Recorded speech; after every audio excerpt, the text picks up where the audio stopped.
पहले तो बांसवाड़ा की पावन धरा पर आज मैं दलीप चंद जी को धन्यवाद दूंगा कि बीकानेर की रैली के अंदर जब हमने 4 फरवरी को हुंकार भरी थी, की खुशी है कि बांसवाड़ा के अंदर किसी जनसभा के अंदर मैं पहली बार भाषण देने के लिए आपके बीच उपस्थित हुआ हूं। वैसे तो विधानसभा के अंदर मैं दूसरी बार पहुंचा हूं और जब पिछली बार मैं विधायक था तब डॉक्टर साहब ने मुझे मानगढ़ धाम का मामला उठाने की बात कही थी और मैंने पुरजोर तरीके से जो गोविंद गुरु वहां सभा कर रहे थे, अंग्रेजों से मुकाबला करते हुए जलियांवाला बाग से बड़ी घटना मानगढ़ धाम के अंदर हुई थी और वहां पे राष्ट्रीय स्मारक बनने के साथ साथ मानगढ़ धाम के विकास का मामला मैंने राजस्थान की विधानसभा में उठाया था। और आप और हम कोई अलग नहीं है। आज भी हजारों की तादाद के अंदर आप लोग खड़े हो।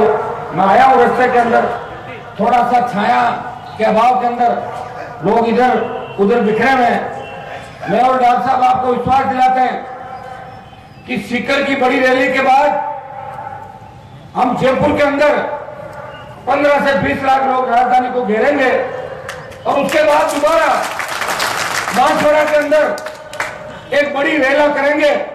और इस मैदान तो क्या, बांसवाड़ा के अंदर कोई जगह आपको खाली नहीं मिलेगी। इतनी तादाद के अंदर राजस्थान का जवान, किसान और आदिवासी यहाँ पर जुटेगा। मैं दलीप चंद जी को धन्यवाद दूंगा। इस गर्मी के अंदर भी पिछले 5 घंटे से यहाँ का आदिवासी किसान सबसे ज्यादा लड़ाई किसी ने लड़ी और राजस्थान के अंदर तीसरे मोर्चे की परिकल्पना अगर किसी ने की तो डॉक्टर किरोड़ीलाल मीणा ने 2008 से इसकी शुरुआत की थी और पिछले 10 साल से लगातार वो राजस्थान की सड़कों से लेकर विधानसभा और लोकसभा के अंदर संघर्ष कर रहे हैं। मैं तो डॉक्टर साहब को इतना ही भरोसा दिलाता हूं, अब पूरा राजस्थान हम सब की ओर देख रहा है। पूरे राजस्थान का जवान हमारी ओर देख रहा है।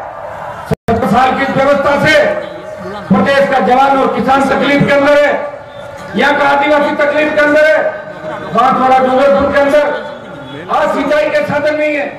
सबसे बड़ा माई डैम जिसका पानी गुजरात के अंदर जा रहा है और माई डैम के साथ साथ यह 3-4 और बड़े बांध जो उदयपुर संभाग के अंदर है, जाखम, सोम, कमला और अंबा डैम, इतने बांध होते हुए भी अगर उदयपुर संभाग के डूंगरपुर बांसवाड़ा के खेत सिंचित नहीं हो, किसानों के खेत खाली रहे, इससे शर्मनाक बात नहीं हो सकती। मैं आपको विश्वास दिला रहा हूं कि राजस्थान की विधानसभा के अंदर ये जो बजट सत्र चल रहा है इसमें पुरजोर तरीके से मानगढ़ धाम के विकास के साथ साथ डूंगरपुर बांसवाड़ा के आदिवासी भाइयों को उनका हक और अधिकार दिलाने की लड़ाई डॉक्टर किरोड़ीलाल जी मीणा और हम आने वाले 1-2 दिन के अंदर बहुत जोरदार तरीके से इस मामले का मुद्दा उठाएंगे। और तू एक बहुत बड़ा मुद्दा आदिवासी क्षेत्रों में यह होता है, उद्योग लगाने के लिए लोग आते हैं और मैं जब रास्ते के अंदर आ रहा था तो मुझे किसी ने बताया कि बहुत बड़ी माइनिंग इस बांसवाड़ा इलाके के अंदर होती है, लेकिन माइनिंग जो लोग करते हैं वो यहाँ के लोगों की खाने कम है। तो हम तो सरकार से मांग करेंगे कि माइनिंग नीति के अंदर भी बदलाव हो और आदिवासियों को अलग से माइनिंग लीज, अलग से उनका कोटा निर्धारित हो ताकि वो अपने इलाके के अंदर माइनिंग का उनको अधिकार मिले। और नौकरियों के अंदर भी आजादी के 70 साल बाद जो मुकाम आदिवासी भाइयों को मिलना चाहिए था वो मुकाम नहीं मिला। मैं धन्यवाद दूंगा डॉक्टर साहब को, इन्होंने कहा कि हमारे भाइयों का चाहे आरक्षण कम कर दिया जाए लेकिन हमारे दूसरे भाई आदिवासी भाई है जिनके लिए हम पीड़ित रहते हैं, इनको पूरा आरक्षण का और अधिकार मिले। यहाँ के आदिवासी कलेक्टर एसपी बने, अच्छे प्रशासनिक पदों पर राजस्थान के अंदर जाए और इलाके का विकास हो। आदिवासियों ने जो लड़ाई अंग्रेजों से लेकर ये इतिहास गवाह, जब इस देश में संकट आया था हमारे आदिवासी इलाके, चाहे राजस्थान के आदिवासी इलाके हो, मध्य प्रदेश के आदिवासी इलाके हो, चाहे उड़ीसा और महाराष्ट्र के आदिवासी इलाके हो, इन्होंने सीने पे गोलियां खा के तोप तलवारों के सामने लड़ाइयां लड़ी और भारत माता के ऊपर हाथ नहीं आने दी।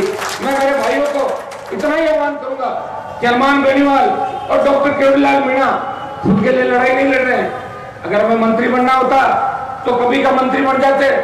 और वसुंधरा तो डॉक्टर साहब के पीछे पीछे बहुत टाइम से घूम रही है और वो तो इनको अपने साथ मिलाना चाहती है। मैं धन्यवाद दूंगा डॉक्टर साहब को कि इन्होंने कह दिया कि वसुंधरा के लिए लड़ेंगे, अंदर भी लड़ेंगे और दिल्ली के अंदर अगर लड़ाई की जरूरत पड़ी तो दिल्ली में लड़ेंगे, सड़क पर लड़ेंगे, विधानसभा के अंदर भी लड़ेंगे। मैं इतना ही आपको विश्वास दिलाता हूँ कि बांसवाड़ा डूंगरपुर विकास के मामले के अंदर 70 साल से पीछे रह गया। उदयपुर संभाग के भी मुख्यमंत्री बने, इस इलाके के भी हर बार 1-2 मंत्री बनते हैं, लेकिन वहां जाके वो अपनी बात नहीं उठा पाते। इसके साधन संपन्न इलाके होते हुए भी आज सबसे ज्यादा सिंचाई के साधन हो सकते हैं। प्रकृति मेहरबान है, सबसे ज्यादा माइनिंग।